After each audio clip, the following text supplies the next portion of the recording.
NieR Automata on the Steam Deck OLED. First of all, in the game info, we got the deck compatibility as playable. Entering some text requires manually invoking the on-screen keyboard, so Steam Deck button plus X.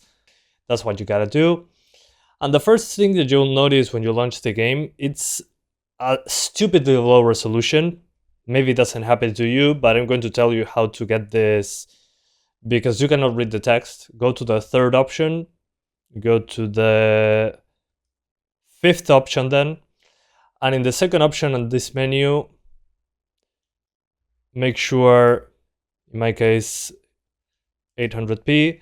I don't know why the game started at such a low resolution, but this might be a pain point if you launch the game for the first time and it looks like that. Hopefully it's just a me issue, but I think it was worth pointing out. First of all, settings, 800p obviously. SMA, shadows on medium, motion blur disabled, not a big fan, effects on low, which didn't make much of a difference, ambient occlusion on, and global illumination, this is the most important option for performance, is on low. We used to need a mod to lower that setting, and that's basically it. And the menus are 16:9, but the game itself is 16:10. So we got basically the entire screen, but there is, as you can see on screen, one big problem. The game is locked to 60 FPS. There's mods to unlock it, but it's kind of a pain to install on Steam Deck. I'll leave you with a link to that mod if you're interested. But since we're locked at 60, you should lower the refresh rate of the screen to match the game so it doesn't look juddery. And you have a better frame time. You can also disable the frame limit to use the in-game FPS lock for less latency. But there you go. Put it at 60 Hz. And let's see if we can make it drop performance. It might drop into the 50s, but I have a solution for that as well. I don't think it's a huge deal. But as you can see, the open world, we seem to be fine, even with transparencies close to the screen. This game also released on the Switch, interestingly enough. It was a PlayStation 4 game and had problems on Xbox One mostly, also on PS4 with drops into the 40s at times. So they made a lot of cutbacks to run it on the Switch, but as you can see on the Steam Deck, looks fine. In my opinion, it looks great on the OLED screen. This is my first time checking out this game on the OLED. I also always had LCD screens, but I think it's a little bit too bright.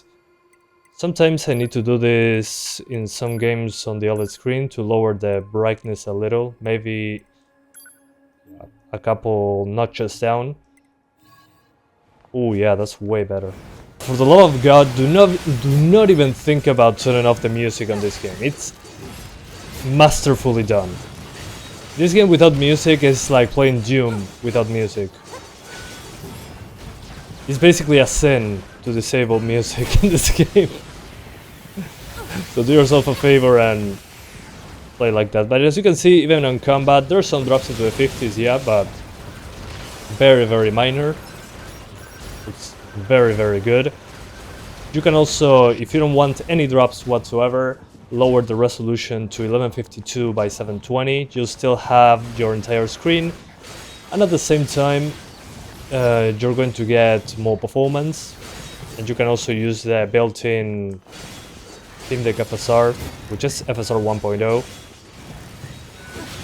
But again, the game looks good enough. With these settings, it looks almost the same as medium, but you get extra performance due to the lower global illumination option.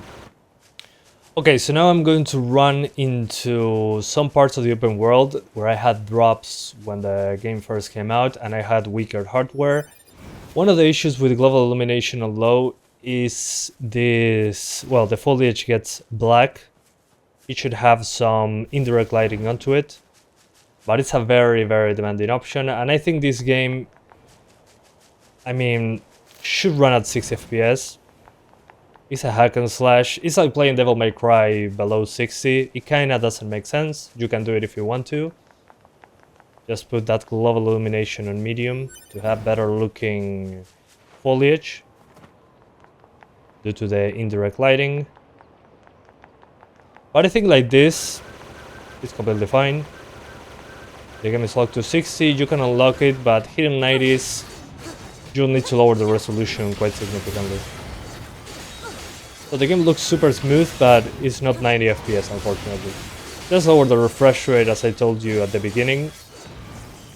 And you have silky smooth 60s with great colors and very responsive controls. Also, by the way, at the time of making this video, today is July 12th, 2024. We have a sale for this game for the next 4 days, so you can get it at a discount. In my opinion, this game is completely worth buying. Again, if you're not, I'm not a guy that is, okay, yeah, the game has a anime waifu, let's play it. No, that's not the type of person that I am. And this game just hits different. It's existential crisis, great gameplay, and the waifu is there, but it's not the main point. It's one of the points, but it's clearly not the main point. Feels more like marketing to me when it comes to that. But I think they did a great job with this one. It's really a masterpiece. So if you're like me and you don't say, oh yeah, I'm not into that kind of stuff, well, this is not 100% that. You'll be good to go. Now we're going for the battery life settings. Let me once again unplug the charger. I charge it a little bit so we get real numbers. Instead of 800p, we do 720. So 1152 by 720. Why is that? So we use the entire screen. On the graphics, we stay basically the same.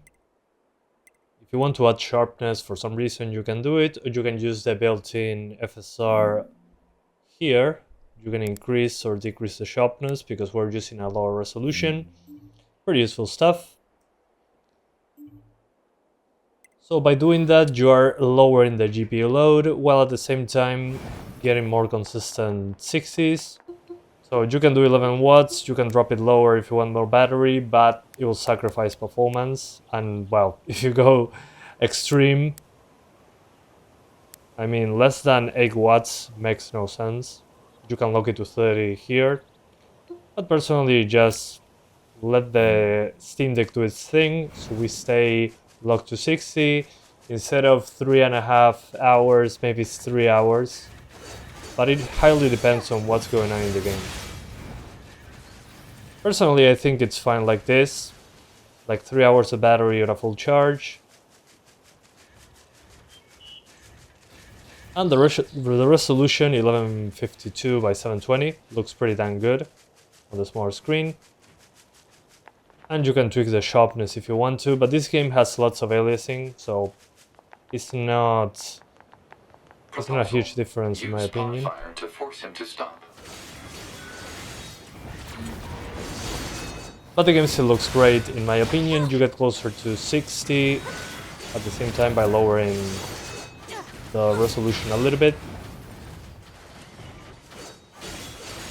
But the game plays perfectly fine. I'm usually surprised when I see this because it used to be way worse when it comes to performance. I'm happy to see that they added the glow illumination option that was before only accessible with a mod. So as you can see now, without locking the TDP to 11 watts, the game jumps up to 20 watts of usage when it comes to the CPU plus the screen plus everything else. Leave me alone, jackass. I can't deal with your So it weird goes hobbies anymore. from 16 to 20. Jerk. It seems to be jumping up and down from that. But if you lock it to, again, 11 watts, it will be closer to 14, 13 to 15 watts. So you get 30 minutes of battery, extra battery, but you sacrifice the frame times, which again, I wouldn't do personally, because I mean, 3 hours is already pretty good. Come on, man. We're playing NieR Automata portably. And on the ROG Ally, it runs better with a higher resolution, but on that one, you need 18 watts of APU power, so you don't power starve that APU. And you get 90 to 100 minutes of battery at best. So I don't think 3 hours is bad at all. I think it's perfectly fine. So should you play NieR Automata on the Steam Deck OLED? Hell yeah. I mean, in comparison to the LCD Steam Deck, we're getting more consistent frame rates. We're staying closer to 60 way more. We got more battery life. As you can see in this section, that is more barren. It says 3.5 hours of battery. So again, I think it's already good enough as is with the settings that I showed you. And we can maintain pretty consistent 60s by lowering it to 1152 by 720. And the game is fantastic. At the time of making this video, again, the 12th of July of 2024, there's a sale, so you can get it cheaper on Steam. And it works completely fine. So yeah, if you want to get it, do so.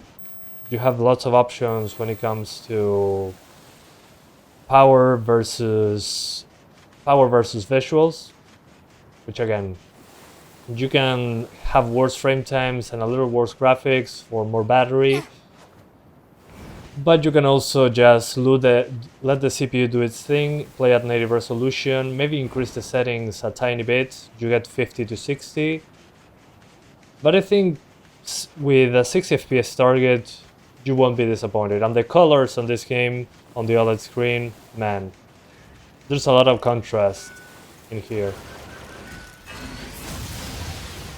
So if you can get it or you already played it, this is a great game to revisit, in my opinion. So if you want to see how it runs on the ROG Ally and on the LCD Steam Deck, links in the pinned comment. I did basically the same test as you're seeing right now. So yeah, thank you guys so much for watching this video. I hope you enjoyed it as much as I did revisiting NieR Automata on the Steam Deck, but this time on the OLED. And I'll see you guys next time. Bye guys. Thanks for watching.